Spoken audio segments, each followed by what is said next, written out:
भाभी किसी अंदर किसी मर्द से बात कर रही है। जब किवाड़ खुलवा के देखते तो मर्द के रूप में कृष्ण जी की मूर्ति के अलावा कोई नहीं मिलता।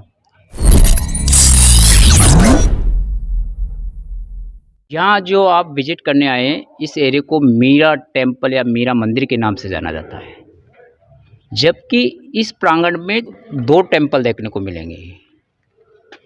ये जो बड़ा टेम्पल आप विजिट कर रहे हैं, तो ये टेम्पल का नाम कुम्भश्याम या कुम्भश्यामनी टेम्पल के नाम से पुकारा जाता है, जबकि इस मंदिर का निर्माण 8वीं शताब्दी में बाप्पा रावल ने एक विष्णु मंदिर के रूप में बनाया।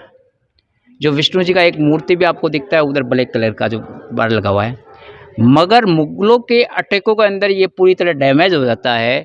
तो इसका रिनोवेशन राणा कुंभा काल में होता है, जो राणा कुंभा 15वीं सेंचुरी में आते हैं। तो राणा कुंभा ने इसका रीबिल्ड करते हुए और पुराना खंडित मूर्ति हटा के नया मूर्ति लगाते हैं, राधा कृष्ण बलराम का। शाम का मूर्ति कुंभा जी लगाते थे, कुंभा जी से कुंभ निकलता है और कृष्ण जी का मतलब श्याम, तो कुंभ श्याम मंदिर के नाम से फेम हो जाता है। आगे पीछे का दोनों कार्विंग गुजरात के सोमनाथ मंदिर, उड़ीसा के जगन्नाथपुरी मंदिर से के मैचिंग खाता हुआ ये मिलेगा। ये इस फोर्ट का सबसे हाईएस्ट स्थिति के ऊपर सबसे लंबा मंदिर देख सकते हैं। इसके बाद में मीरा मंदिर देखेंगे आप उधर का, वो सामने एक छोटा मंदिर नज़र आ रहा है जो मीरा कहते हैं। यहाँ भक्ति में मीरा हुई। मीरा मेरता से टिक रहने वाली थी। ये यहाँ से पुष्कर के पास में मेरता सिटी, और मेरता सिटी के में एक कुड़की नाम का विलेज है, गांव है, वहाँ मीरा रहती थी। बचपन से वो कृष्ण भक्ति करती थी।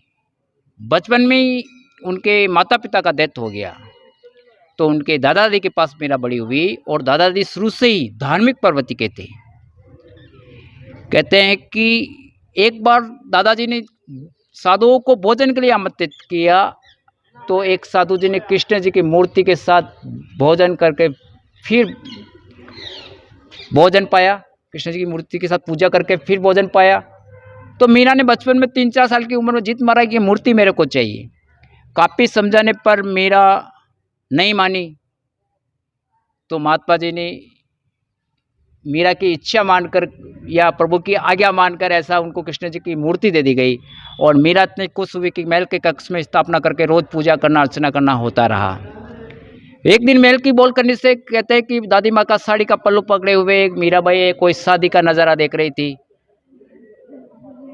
तो दादी माँ से मीरा पूछ बैठी कि दादी माँ ये क्या हो रहा है। तो दादी माँ ने जवाब दिया कि दूल्हे की बारात निकल रही है। मगर सेकंड क्वेश्चन उसी वक्त मीरा ने पूछ लिया कि दादी माँ मेरा दूल्हा कौन होगा। 3-4 साल के बच्चे अनावश्यक ऐसी चीज़ें कह देते हैं जो बड़े बड़े नहीं कह पाते हैं। तो छोटे बच्चे के मुंह से ऐसी बात सुनकर दादी माँ उसको दुलारते हुए हंसते हुए अंदर से कृष्ण जी को मूर्ति को उठाया और उसके हाथ में पकड़ा दिया। रात दिन तू इसकी पूजा करती, ये तेरा दूल्हा। एक बच्चे को समझाने के हिसाब से, सांत्वना के हिसाब से। पर इस बात का मीरा के कोमल हृदय में ऐसा प्रभाव बैठ गया कि कृष्ण जी को सब कुछ मान कर बैठ गई। समय गुजरा, मीरा बड़ी हुई, तो राणा सांगा के सबसे बड़े लड़के भोजराज का जब विवाह का संदेश पहुंचा, तो मीरा ने इसका घोर विरोध किया। मीरा ने कहा कि मेरे तो कृष्ण गोपाल, दूसरों ने कोई। मीरा ने कहा कि मैं ऐसे वर को क्या वरू जो बार बार मर जावे, ऐसे वर को वरू जो मेरा चूड़ा अमर हो जाए। यानी कृष्ण जी कभी मरने वाले नहीं। बार बार समझाने पर मीरा शादी के लिए एग्री नहीं हुई, मगर दादा दादी के पोस्ट डालने पर, बड़े बुजुर्गों को समझाने पर, उनका आदर और सत्कार रखते हुए मीरा ने शादी के लिए तो यस हाँ बोल दिया। मगर बीच में एक शर्त रख दिया कि जब मैं 7 फेरे लूँगी तो मेरे कृष्ण लला की मूर्ति को साथ में लेके लूँगी।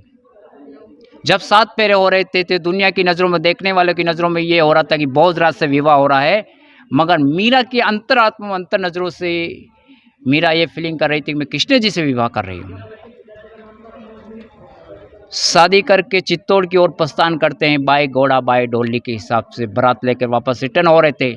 बीच में एक जगह रेस्ट हुआ, रुकना हुआ, पानी के लिए, खाने पीने के लिए कुछ रेस्ट किया जाए। तो वहाँ भोजराज ने सैनिकों को आदेश दिया गया कि आप पानी की व्यवस्था कीजिए, मगर आजू बाजू कहीं पानी का अरेंजमेंट नहीं हो पाया, पानी नहीं मिल पाया। तो भोजराज को क्या सूझा कि मीरा की डोली के पास आकर मीरा को बोला, मीरा, हमने सुना है आपने कृष्ण जी की भक्ति के खातिर शादी करने से इनकार कर दिया। आप भक्ति कितनी आत्मिकता से करते हो, कितनी श्रद्धा से करती हो, कितनी लगन से करती हो, कितनी विश्वास से करती हो, आज हम देखना चाहते हैं। हमें पानी की आवश्यकता है और यदि आपके कृष्ण जी अभी इसी वक्त पानी गिरा के बता दे तो हमेशा के लिए आपके कृष्ण जी के हवाले कर दूंगा। ऐसा भोजराज का कहना हुआ। मीरा का डोली से उतरना हुआ, आसमान की ओर देखना हुआ, कृष्ण जी को पुकारना हुआ और बेमौसम गरजने होकर बारिश का आना हुआ।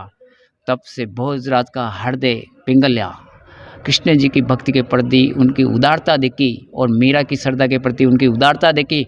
संसार की नज़र में जरूर एक हस्बैंड के रूप में यहाँ आए हो, मगर हस्बैंड के रूप में एक सिंबल बने रहे।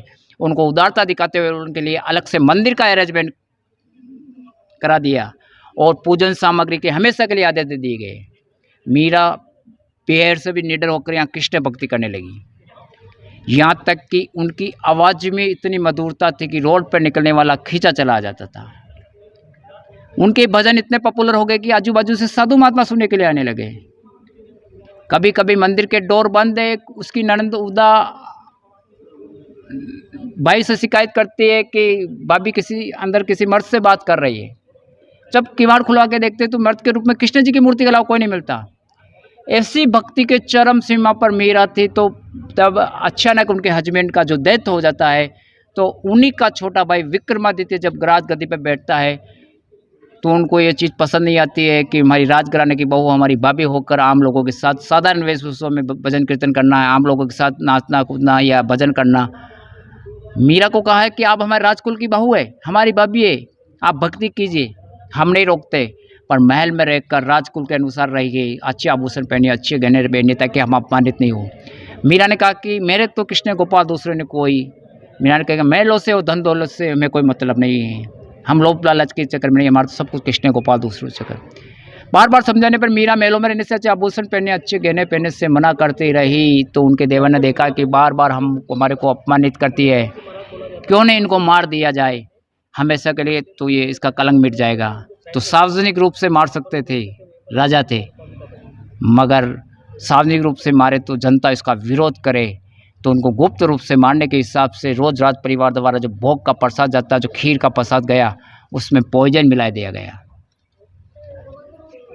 मीरा जान रही थी उसमें पॉइजन है, मगर कृष्ण जी की मूर्ति के सामने भोग लगाकर पी जाता है तो अमृत में चेंज हो जाता है। कृष्ण जी की कृपा से फूलों के टोकरों की जगह सांपों का टोकरा भेज देते हैं ताकि फूल सजा के, ताकि मीरा हाथ डालेगी और मीरा डस लेगी तो वो फूलों का हार हो जाता है। तरह तरह से मीरा को सताए तो मीरा दुखी भाव से चित्तौड़ को अलविदा कहते हुए चारों धाम की यात्रा करते हुए गुजरात द्वारकाधीश जहाँ बैठ द्वारका वहाँ जाती है और वही मूर्ति के सामने मीरा इतना विलाप करती कि आज आपकी भक्ति करते हुए संसार सागर मुझे हर पल मारने की कोशिश की जा रही है। तो उसकी भक्ति की पुकार सुनकर कहते हैं कि कृष्ण जी की मूर्ति के दो डिवाइड होते हैं और उसी में मीरा का छोटा रूप होकर समा जाती है। एक साड़ी का पल्लू बाहर दिखता है, उससे सिद्ध होता है कि मीरा उसमें समाई।